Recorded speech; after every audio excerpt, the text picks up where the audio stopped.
نحمده ونصلي على رسوله الكريم أما بعد فأعوذ بالله من الشيطان الرجيم بسم الله الرحمن الرحيم شهر رمضان الذي أنزل فيه القرآن وقال الله تبارك وتعالى في مقام آخر إنا أنزلناه في ليلة القدر وقال النبي صلى الله عليه وسلم إن هذا القرآن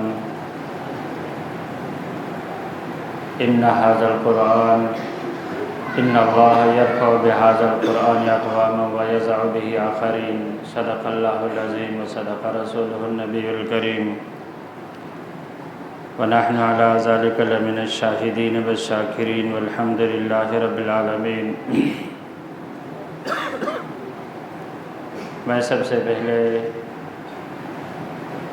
یہاں کے اپنے سوسائٹی کے باسیوں اور آس پاس کے محبت میں آنے والے ساتھیوں سے، کچھ ساتھی ملیر سے آئے ہیں، کچھ ساتھی جوہر سے آئے ہیں، ان سب کا شکریہ ادا کرتا ہوں کہ آج اللہ تبارک و تعالی نے اس پر رونق محفل میں آپ لوگوں کی محبت کی وجہ سے ہم سب کو اللہ تبارک و تعالی نے بیٹھنے کی توفیق دی۔ میرے سامنے اس وقت اس مجمع کا یہ نقشہ ہے، اور آج سے 10 سال پہلے 2013 میں جب میں شروع میں یہاں آیا تھا تو اس وقت اس پلاٹ کا نقشہ بھی میرے سامنے ہے۔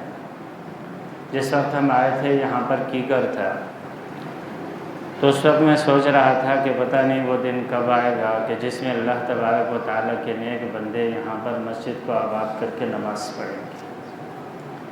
آج اللہ تبارک و تعالیٰ کا کرم ہے، آپ لوگوں کی محبت ہے، آپ لوگوں کا خلوص ہے۔ اللہ تبارک و تعالیٰ نے جب ہم نے رمضان سے پہلے یہاں مسجد کا 5 سال پہلے 5ویں رمضان پہلے جب شروع کیا تھا تو نہ کھڑکی تھی نہ دروازہ تھا، ایسے ہی بچھا کر کے ہم لوگوں نے نماز شروع کی۔ پھر ساتھ ساتھ اللہ تبارک و تعالیٰ نے مدد کی، آپ لوگوں کی محنت کاوش سے اللہ تبارک و تعالیٰ نے اس مقام تک پہنچایا۔ اللہ تبارک و تعالیٰ سے مزید دعا ہے کہ ہماری سوسائٹی کے ہر گھر سے حافظ قرآن بچے اور بچیوں کو پیدا فرما دے، اور اس مسجد کو تا قیامت ہمارے لیے آنے والی نسلوں کے لیے ہدایت کا ذریعہ بنا دے۔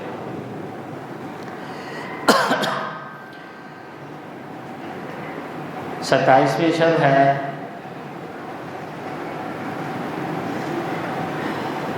زیادہ تر روایات سے معلوم ہوتا ہے کہ اللہ تبارک و تعالیٰ نے لیلۃ القدر اسی رات رکھی ہے، لیکن ہمارے بزرگ ایک عجیب بات کہتے ہیں، فرماتے ہیں کہ ہر شب قدر است اگر قدر میں دانی، اگر دل میں قدر ہے تو ہر رات لیلۃ القدر ہے۔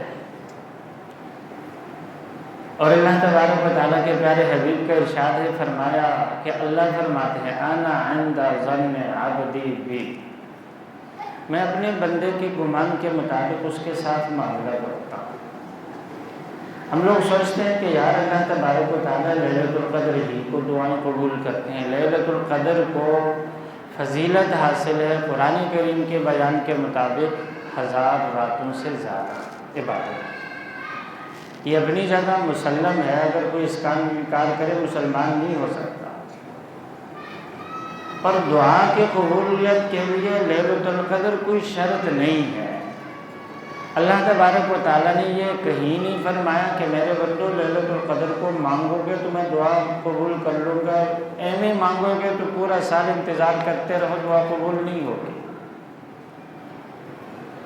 خلوص دل کے ساتھ انسان رات میں دن میں کسی بھی گھڑی اللہ تبارک و تعالیٰ سے عاجزی کے ساتھ انکساری کے ساتھ دل سے مانگے، اللہ تبارک و تعالیٰ اس کی دعا کو قبول کر لیتے ہیں۔ عام طور پر ہم لوگ سمجھتے ہیں کہ یار امام صاحب سے ہم دعا کروا لیں، ٹھیک ہے بھائی آپ کے خوش عقیدگی ہے، اللہ تبارک و تعالیٰ اس میں اضافہ فرما دے، لیکن قرآن و حدیث میں یہ کہیں نہیں کہ امام صاحب ہی کی دعا قبول ہوتی ہے، باقی کسی کی نہیں ہوتی ہے۔ نبی کریم صلی اللہ علیہ وسلم کا کتنا اونچا مقام ہے۔ حضرت عمر رضی اللہ تعالیٰ عنہ عمرے کے لیے جا رہے ہیں تو حضور کیا فرما رہے ہیں؟ لا تنسنا فی دعائک یا اخی، بھائی اپنی دعا میں ہمیں مت بھولنا۔ دوسروں کو دعا کا کہنا میرے آقا کی سنت ہے، پر ایسا نہیں ہے کہ ہم نے امام صاحب کے ذمہ لگا دیا، اب اگلی چھٹی ہو گئی، خود بھی مانگتے ہیں۔ ہم میں سے کوئی انسان بڑے سے بڑا ہو، چھوٹے سے چھوٹا ہو، اللہ کی رحمت سے مستغنی نہیں ہو سکتا۔ قرآن کریم پڑھیے، اللہ فرماتے ہیں یا ایھا الناس انتم الفقراء الی اللہ، لوگوں سب کے سب تم اللہ کے محتاج۔ ہم انسان اپنے آپ کو بہت بڑا سمجھتے ہیں، ہم کہتے ہیں کہ یار ہم سے بڑا کوئی نہیں ہے، جبکہ ہم بہت کمزور ہیں۔ یہ سانس اندر پھنس جائے باہر نہیں نکال سکتے، باہر پھنس جائے اندر نہیں لے جا سکتے۔ یہ جو ہم کھانا اپنی صحت کے لیے کھاتے ہیں، پیٹ میں پھنس جائے اس کو نکال نہیں سکتے۔ انسان بڑا کمزور ہے۔ ہمارے نبی صلی اللہ علیہ وسلم ہمیں ایک ایک چیز اللہ تبارک و تعالیٰ سے مانگنا سکھاتے ہیں۔ ہم تو کبھی کبھار سوچتے ہیں کہ یار بڑی بڑی چیزیں ہیں نا وہ اللہ سے مانگے، باقی چھوٹی چھوٹی چیزیں نا ہم خود کر لیں گے۔ بھائی ہم خود کرنے والے ہوتے ہی کون ہیں؟ ہم کچھ نہیں کر سکتے۔ حضور صلی اللہ علیہ وسلم کا ارشاد ہے، فرمایا لوگوں سب کچھ اللہ سے مانگو۔ تمہارے ہانڈی میں سالن میں نمک کم ہو گیا، وہ بھی اللہ سے مانگو۔ چلتے ہوئے جوتے کا تسمہ ٹوٹ جائے، اس کو گرا آپ لگا سکتے ہو، لیکن وہ بھی اللہ سے مانگو۔ یہ مت سمجھو کہ چھوٹا سا کام ہے میں خود کر سکتا ہوں، نہیں، پہلے اللہ سے مانگو، پھر آگے قدم بڑھا لو، محنت کر لو، نتیجہ اللہ دے۔ تو دوستو، اللہ تبارک و تعالیٰ نے ہم میں سے کوئی انسان یہ نہ سمجھے کہ یار اللہ ہماری دعا قبول نہیں کرتے۔ اللہ تبارک و تعالیٰ جس طرح سے امام صاحب کا رب ہے، قاری صاحب کا رب ہے، مفتی صاحب کا رب ہے، اللہ کے نیک بندوں کا رب ہے، اللہ ہر اپنے بندے کا رب ہے۔ وہ جس طرح ایک عالم کی دعا کو سنتے ہیں، ایسے ایک عام گناہ گار انسان کی بھی دعا کو سنتے ہیں، قبول کرتے ہیں۔ حضرت موسیٰ علیہ السلام کے زمانے میں بارش نہیں ہو رہی تھی۔ سنت طریقہ ہے استسقاء کی نماز پڑھنا، لوگوں کو لے کر کے نماز پڑھی، ایک دفعہ پڑھی، دو دفعہ پڑھی، تین دفعہ پڑھی، بارش نہیں ہو رہی۔ اللہ کے سامنے گڑ گڑائے، مولا بارش نہیں ہو رہی، لوگوں کو بڑی تکلیف، بڑی پریشانی ہے۔ جواب آیا، موسیٰ تمہارے اس مجمع میں ایک گناہ گار آدمی ہے، جب تک وہ گناہ گار بندہ مجمع میں ہوگا بارش نہیں ہوگی۔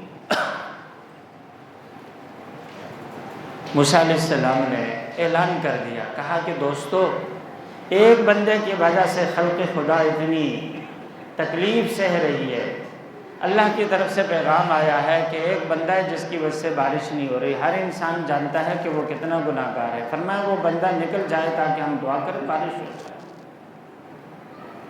موسیٰ علیہ السلام دعا یہ اعلان کر لینے کے بعد انتظار میں بیٹھ گئے کہ کوئی بندہ نکلے تو ہم دعا مانگیں۔ وہ اسی انتظار میں تھے، اچانک آسمان میں بادل آئے، بجلی کڑکی، بارش ہو گئی۔ موسیٰ علیہ السلام بھی حیران، لوگ بھی حیران۔ موسیٰ علیہ السلام پوچھنے لگے کہ مولا آپ نے ہی تو کہا تھا کہ گناہ گار بندہ ہے، اس کی وجہ سے میں بارش نہیں کر رہا ہوں جب تک نکلے نہیں، اب نکلا ہی کوئی نہیں، بارش پھر بھی ہو گئی۔ فرمایا موسیٰ وہ جو میرا بندہ تھا نا گناہ گار، اس نے ہم سے صلح کر لی، اور آج یہ بارش اسی کے دعا کی وجہ سے میں کر رہا ہوں۔ اللہ، موسیٰ علیہ السلام کے اعلان کے بعد وہ جو بندہ تھا اس کو سمجھ آ گئی بھائی معاملہ سارا میری وجہ سے گڑبڑ ہو رہا ہے۔ اب انسان تنہائی میں تو گناہ کر لیتا ہے، لیکن مجمع کے سامنے سب کو پتہ چل جائے، بہت بری بات۔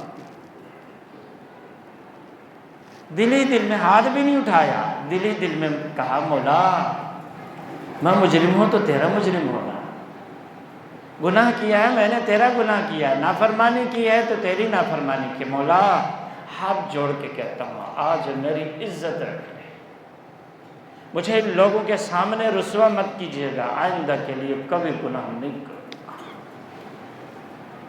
اس نے دل ہی دل میں توبہ کر لی، توبہ کر لینے کے بعد اللہ نے اس کی توبہ قبول بھی کی اور اس کے توبے کے صدقے میں بارش بھی کر۔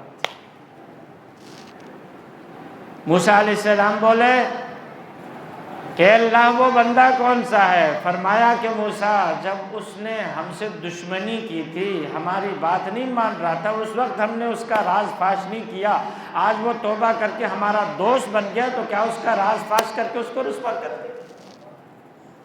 نہیں بتاؤں گا کہ وہ کون ہے۔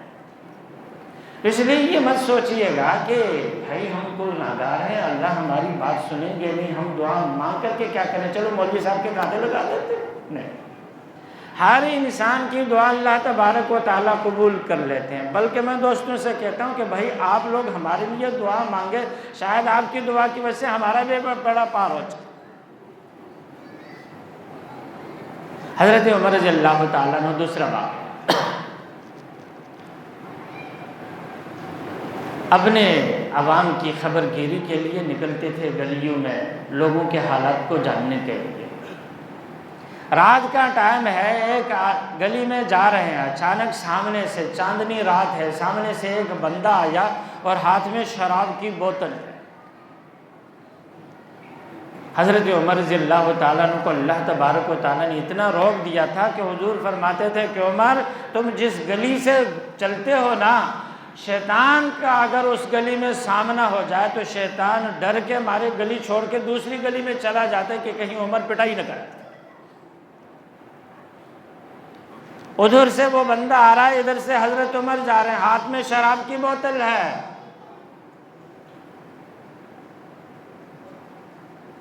بندہ ڈر گیا۔ حضرت عمر رضی اللہ تعالیٰ نے جیسے قریب آئے تو پوچھا ہاں بتا ہاتھ میں کیا ہے؟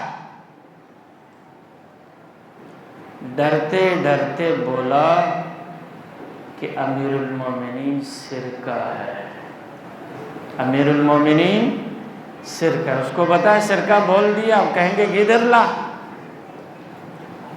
شراب بھی پکڑی گئی، جھوٹ بھی پکڑا گیا تو ڈبل سزا، ابھی ہاتھ میں درہ ہے، یہ لے دمادم پٹائی شروع کر دے۔ زبان سے لفظ نکلا، ساتھ ہی بولے مولا آج عمر کے سامنے میری لاج رکھ لے، مولا آج عمر کے سامنے میری لاج رکھ لے، میری عزت رکھ لے، آئندہ کے لیے شراب سے توبہ، کبھی شراب کو ہاتھ نہیں لگا۔ ہاتھ بھی نہیں اٹھایا، صرف دل ہی دل میں کہنے لگے کہ مولا آج میری عزت رکھ لے۔ کون؟ تہجد گزار نہیں ہے، پکا نمازی نہیں، مولوی صاحب، حافظ صاحب، قاری صاحب نہیں ہے، ولی اللہ نہیں ہے، ایک شرابی، ہاتھ بھی نہیں اٹھائے، رویا بھی نہیں، دل سے کہنے لگا کہ مولا آج عزت رکھ لے، رسوائی سے بچا لے، آئندہ شراب کو ہاتھ نہیں لگاؤ۔ اتنے میں حضرت عمر پہنچے، کہنے لگے اللہ کیا ہے؟ آگے کر دیا، ڈرتے ڈرتے حضرت عمر رضی اللہ تعالیٰ نے جیسے چیک کیا تو وہ شراب سرکہ میں بدل چکی تھی۔ اس لیے دوستو تقریریں آپ لوگ سنتے رہتے ہیں، مجھے تقریر نہ تو آتی ہے نہ تقریر کا کوئی موڈ ہے، بس آپ لوگوں سے اتنی درخواست ہے کہ رمضان مبارک کا مہینہ ہے، 27ویں شب ہے، ختم قرآن کا موقع ہے،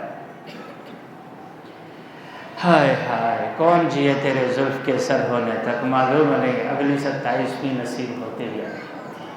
ہمارے فیملی کے ممبر، ہمارے جاننے والے، ہمارے ساتھ نماز پڑھنے والے پچھلے سال موجود تھے، اس سال موجود رہیں گے، تو اس لیے ہم اللہ تبارک و تعالیٰ سے جب دعا کریں نا تو اس یقین کے ساتھ کریں کہ آج تو اللہ تعالیٰ سے سب کو بخشوانا ہے، اپنے گناہوں کو بخشوانا ہے، خالی ہاتھ نہیں جانا ہے۔ میں گناہگار سے یا آپ گناہگار سے، لیکن اس مجمع میں چھوٹے چھوٹے معصوم بچے بھی ہیں۔ ان معصوم بچوں کے جب ہاتھ اٹھتے ہیں نا تو اللہ تبارک و تعالیٰ ان کو دیکھ کر کے رحم کر دیتے ہیں۔ عموماً میں ساتھیوں سے کہتا ہوں کہ یار جب افطاری کے لیے دعا کے لیے بیٹھ جاؤ نا تو بچوں کو بھی بٹھا دو اور وہ ہاتھ ان سے بھی اٹھوا لو کہ بیٹا تم بھی ہاتھ اٹھا لو، تمہاری وجہ سے شاید ہماری دعائیں قبول ہو جائے۔ ابو داؤد شریف کی روایت ہے، ایک نبی کے زمانے میں بارش نہیں ہو رہی تھی، وہ نبی لوگوں کو لے کر کے نکلے دعا کے لیے، رستے میں جب ان کا گزر ہوا تو ایک چونٹی الٹی لیٹی ہوئی ہے اپنے پنجوں کو آسمان کی طرف کر کے۔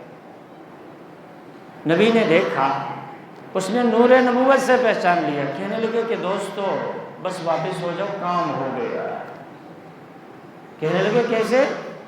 کہا کہ اس چونٹی نے اللہ تبارک و تعالیٰ سے دعا مانگی ہے، اللہ تبارک و تعالیٰ اپنے کمزور مخلوقوں کی وجہ سے سب پہ رحم کر رہے۔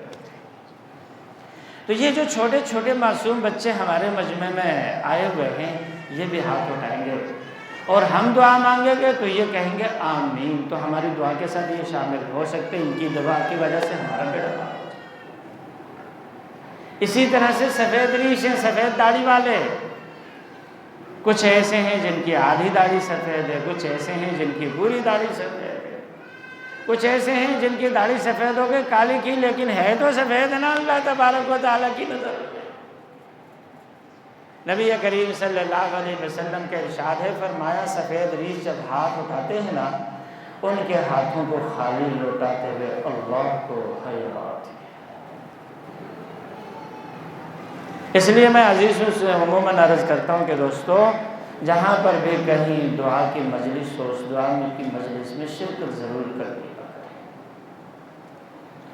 ہو سکتا ہے اس مجمع میں کوئی ایک اللہ کا نیک بندہ ہو جائے جس کی وجہ سے ہماری ساری زندگی کی سیاہی گناہ دھل جائے اور اللہ تبارک و تعالیٰ بیڑا پار کرتا ہے۔ یہ ہماری چھوٹی چھوٹی مجلسیں ہوتی ہیں، اس میں اللہ تبارک و تعالیٰ کسی کو بھیج دیتے ہیں۔ حج کا اتنا مجمع ہوتا ہے، بڑا لاکھوں کا مجمع ہوتا ہے۔ میں نے جو پڑھا، مختلف حالات دیکھتے تو کبھی کبھار اس طرح ہوتا ہے اللہ تبارک و تعالیٰ صرف ایک آدمی کی وجہ سے لاکھوں انسانوں کا حج قبول کر دیتے ہیں۔ یقین جانیے ایسے ایسے لوگوں کو بھی حج کرتے ہوئے دیکھا جن کے نہ ہاتھ ہیں نہ پیر ہیں، پھر بھی وہ اللہ کے گھر کا طواف کر رہے، اللہ نے اپنے در پہ ان کو بلا لیا۔ اب جو انسان ہاتھ پیر سے محروم ہے وہ انسان حج کے لیے آئے گا تو آپ اندازہ لگا سکتے ہیں کہ اس کے دل میں کتنا زیادہ اخلاص ہوگا، اور وہ جب کہے گا لبیک اللہم لبیک تو دل کی کتنی گہرائیوں سے اس کی صدا بلند ہوگی۔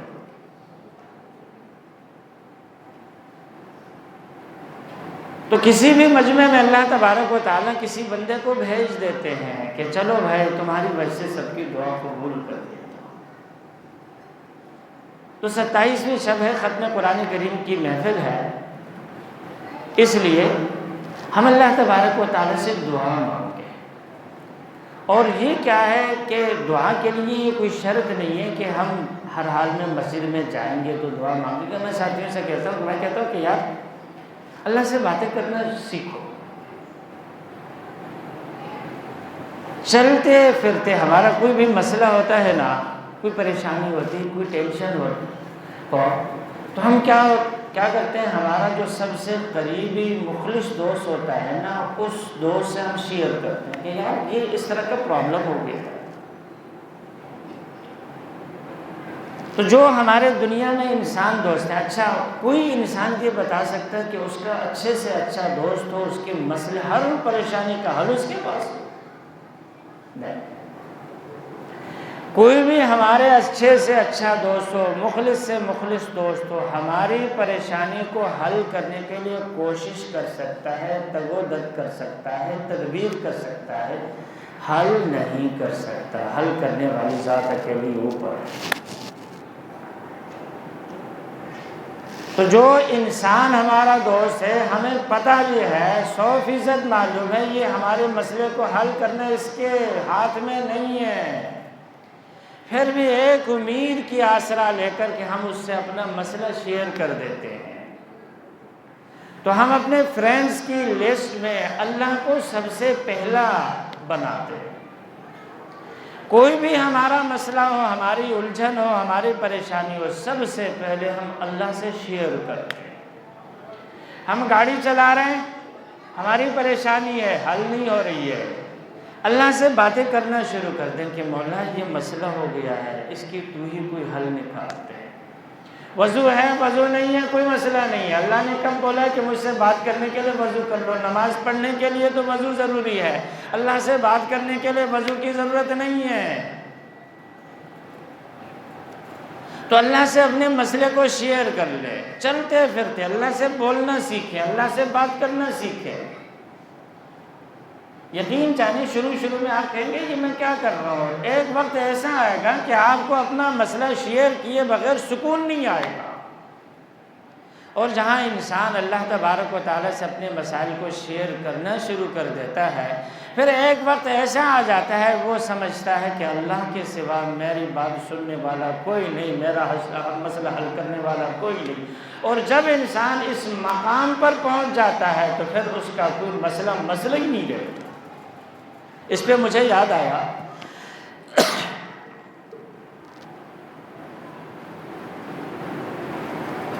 حضرت باقر رحمہ اللہ، امام باقر جس کو کہتے ہیں، ان کے پاس ایک آدمی آیا اور آ کر کے کیا بولا، کہنے لگا کہ حضرت میں اللہ کو دیکھنا چاہتا ہوں، اللہ کی زیارت کرا دیں۔ حضرت نے پوچھا کیا بول رہے ہو؟ کہنے لگی حضرت یہ عرض کر رہا ہوں میں اللہ کو دیکھنا چاہتا ہوں، اللہ کی زیارت کرا دیں۔ آپ تو حضور کے نواسے ہیں، آپ کرا سکتے ہیں۔ بندے بیٹھے ہوئے تھے، فرمانے لگے کہ اس گستاخ کو پکڑو، اور پکڑ کے دجلہ کے دریا میں اتنے غوطے لگاؤ کہ جب تک یہ میں نہ بول دوں اس کو غوطے لگاتے ہیں۔ پکڑ کے بندے کو لے گئے اور جا کر کے اس کو غوطے لگا، کہنے لگے حضرت مجھ سے غلطی ہو گئی، مجھے معاف کر دیں، مجھے بچا دو۔ حضرت نے جب نہیں سنا تو جو غوطے دینے والے تھے نا ان کی منتیں کرنے لگے کہ بھائی میرے کو معاف کر دو، غلطی ہو گئی، آئندہ کبھی نہیں بولوں گا۔ وہ جتنی معافیاں مانگتا جائے حضرت فرماتے اس کو اور غوطے لگاؤ، غوطوں پہ غوطے، اتنی ڈبکیاں لگوائی کہ بس حد ہو گئی۔ اب وہ جب بھی وہ ان سے فریاد کر رہا ہے بھائی معاف کر دو، وہ کہتے ہیں اور ڈبکیاں لگواؤ۔ آخر سب سے نا امید ہو گیا، سب سے نا امید ہونے کے بعد کسی کو کچھ نہیں بولے، دل ہی دل میں کہنے لگے کہ مولا ان میں سے تو کوئی میرا مسئلہ حل نہیں کر رہا، مولا تو ہی کرم کر دے۔ دل ہی دل میں کیا بولا کہ مولا تو ہی کرم کر دے۔ جب لوگوں سے کچھ نہیں بولا، اللہ تبارک و تعالیٰ سے درخواست کی، تو اس کے بعد حضرت نے فرمایا اب ان کو نکالا۔ جب نکالا گیا تو اس کے بعد ان سے پوچھا کہ ہاں بھائی اللہ کی زیارت ہو گئی؟ کہنے لگے ہاں اللہ کی زیارت ہو گئی۔ بولے کیسے؟ کہنے لگے کہ جب تک آپ لوگوں سے امید تھی، آپ کی منت و فریاد کرتا رہا تو میرے دل میں اندھیرا تھا، لوگوں کی منت و فریاد کرتا رہا، میرے دل میں اندھیرا چھایا ہوا، لیکن جب سب سے ناطے اور امید کٹ گئے، میں صرف اللہ کو اپنا آسرا سمجھتے ہوئے اللہ سے میں نے دل سے کہا کہ مولا اب تو ہی بچا لے، یہ تو سنتے نہیں ہیں، تو میرے دل کے اندر ایک نور سا آیا۔ اس نور کو میں نے دیکھا کہ وہ نور عرش سے آ رہا ہے، میرے دل کے اس کا اثر، کہا کہ اللہ کے نور کو میں نے اپنے دل سے محسوس کیا۔ تو جب انسان ساری دنیا سے کٹ کر کے ایک اللہ کو اپنا آسرا بناتا ہے نا، پھر اللہ تبارک و تعالیٰ اس بندے کو بے آسرا نہیں چھوڑتے، اللہ تبارک و تعالیٰ اس کا ہاتھ پکڑ لیتے ہیں۔ تو دعا میں کیا ہے، انسان بس یہی کہتا ہے کہ مولا میرا تیرے سوا کوئی نہیں، دنیا والے سارے بے وفا، قرآن کریم میں بھی ہے۔ ہم تو دنیا میں کہتے ہیں کہ یار یہ کوئی کام نہیں آنے والا، ہم کہتے ہیں کہ یار بیوی بچوں، لوگ کہتے ہیں بیوی بچوں کے لیے کرو۔ قرآن کریم پڑھیے، اللہ فرماتے ہیں یوم یفر المرء من اخیہ وامہ وابیہ وصاحبتہ وبنیہ لکل امرئ منہم یومئذ شأن یغنیہ۔ میدان حشر میں انسان بھاگے گا، بیوی سے بھاگے گا، بیٹوں سے بھاگے گا، ماں سے بھاگے گا، باپ سے بھاگے گا، بھائیوں سے، بہنوں سے، پورے رشتہ داروں سے بھاگ۔ وہاں پر صرف اس کا اپنا عمل کام آئے گا، کوئی کسی کا کام نہیں آئے گا۔ جب اللہ تبارک و تعالیٰ کے سامنے ہم دعا کے لیے ہاتھ پھیلائیں تو اس تصور کے ساتھ پھیلائیں، اس یقین کے ساتھ پھیلائیں کہ اس وقت میں ہوں اور میرا رب، اور میرے آس پاس کوئی نہیں ہے، میری مدد کرنے والا کوئی نہیں ہے، بس میں اپنے رب کے سامنے بیٹھا ہوں، میرا رب میرے سامنے ہے، میں اس سے بول رہا ہوں، وہ میری بات کو سن رہا، اللہ اکیلا، نیچے بندہ اکیلا۔ اس تصور کے ساتھ جب انسان اللہ تبارک و تعالیٰ سے دعا مانگتا ہے، اللہ تبارک و تعالیٰ اس کی دعا کو رد نہیں کرتے۔ اور دعا میں ایک نقطہ میں بتا دوں، حضور صلی اللہ علیہ وسلم کا ارشاد ہے، فرمایا دعا مانگتے ہوئے اللہ کے سامنے رو کر کے دعا مانگو۔ اللہ، انسان کی جان خطرے میں ہو اور کوئی انسان ٹیٹی کن پٹی پہ، اللہ کسی کو نہیں دکھائے، کن پٹی پہ رکھے، کہہ کہ چل جو بولتا ہوں وہ کر، انسان کہتا ہے کہ بس رونے لگ جاتا ہے کہ یار میری جان بخش دے، باقی جو مانگتا ہے نا تیرے کو دے دو۔ اس کے ہاتھ میں ہماری جان نہیں ہوتی ہے، لیکن ایک ظاہری خطرہ ہم نے محسوس کیا تو رونے لگ جاتے ہیں۔ اللہ کے ہاتھ میں ہماری جان ہے، للہ ما فی السماوات و ما فی الارض، لہ الملک، اسی کے پاس بادشاہت، ساری دنیا اسی کے قبضے میں، بیدہ الملک، اسی کے قبضے میں ساری حکومت ہے۔ ہم کچھ بھی مانگے اللہ سے مانگے، اللہ سے روئیں، گڑ گڑائیں، اور اگر کسی کو رونا نہیں آئے تو وہ رونے کی شکل بناتے ہیں، اللہ تبارک و تعالیٰ پھر بھی اس کو قبول کر لیتے ہیں۔ ایک شعر ہے حضرت خواجہ مرزوق کا، فرماتے ہیں یا رب تیرے محبوب کی شباہت لے کے آیا ہوں، یا رب تیرے محبوب کی صورت لے کے آیا ہوں، حقیقت اس کو تو کر دے شباہت لے کے آیا ہوں۔ ہم لوگ صرف مشابہت اختیار کریں، حقیقت اللہ تعالیٰ کر دے۔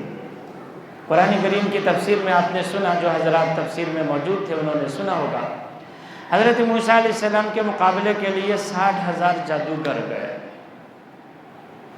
جیسے وہ مغلوب ہو گئے، شکست کھا لی، سب نے کہا آمنا برب موسیٰ و ہارون، موسیٰ اور ہارون کے رب پہ ہم ایمان لائے۔ فرعون نے ان کو گرفتار کروایا، کہنے لگے اچھا میری اجازت کے بغیر ایمان کیوں لائے؟ لگتا ہے تم لوگوں کی سب کی ملی بھگت تھی، اب میں تمہیں سولی پہ لٹکا دوں گا۔ سب یک زبان بولے، کہنے لگے لا ضیر انا الی ربنا منقلبون، کوئی بات نہیں، نو پرابلم، ہم رب کے پاس چاہتے۔ چند منٹوں میں اتنا مضبوط ایمان کہ موت بھی ان کے سامنے بے حیثیت ہو گئی۔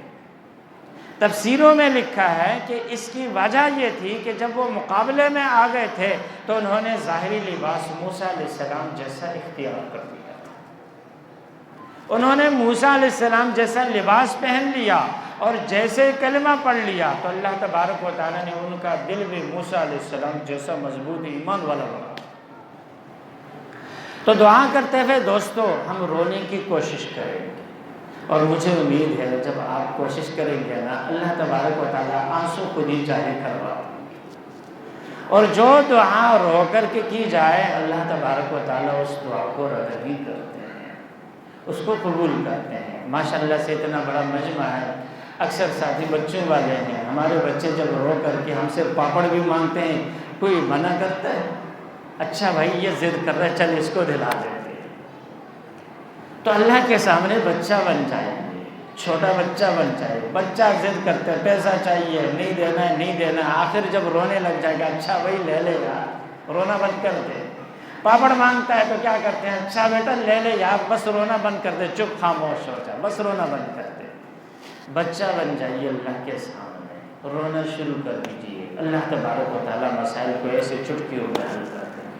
کب لائٹیں بند کر دیتے ہیں، دیر ہو رہی ہے دعا کر دیتے ہیں، ساتھی سب دعا کے انتظار میں بیٹھے ہیں، ہماری باتیں تو ایسے چلتی رہتی ہیں۔